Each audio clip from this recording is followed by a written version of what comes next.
రైతు సోదరులకు ప్రజలకు తెలియనివనగా రైతు యూరియా అనేది ఈ కొరత చూస్తుంటే చాలా విచిత్రంగా సంఘటన.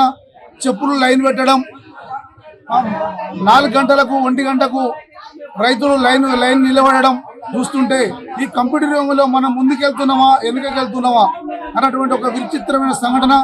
దీనిపై వెంటనే ప్రభుత్వం స్పందించాలి. మరి గత ప్రభుత్వంలో కానీ ఇలాంటి సంఘటన ఎప్పుడు జరగలేదు.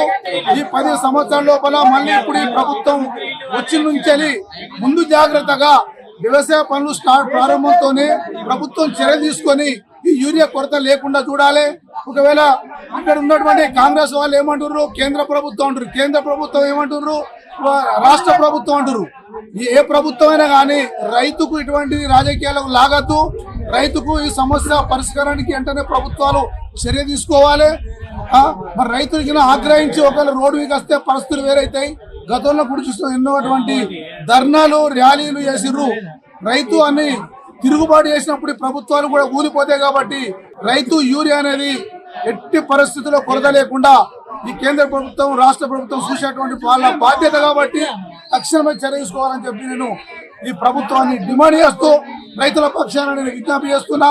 మీరు శాంతంగా ఉండండి, కాదు అంటే రోడ్ల మీకు వచ్చి పోరాటం చేస్తాం తప్ప కానీ గొడవలు వద్దు, మనకు కొట్లాటలు వద్దు.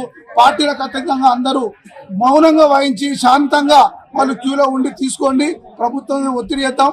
ఇలా సోమవారం వేళ కలెక్టర్ గారికి కూడా నేను కూడా వినతి పత్రం అందజేస్తాను. రైతుల పక్షాన కలెక్టర్ గారికి ఈ ఫోటోలు మరి వినతి పత్రాన్ని అందజేస్తాను.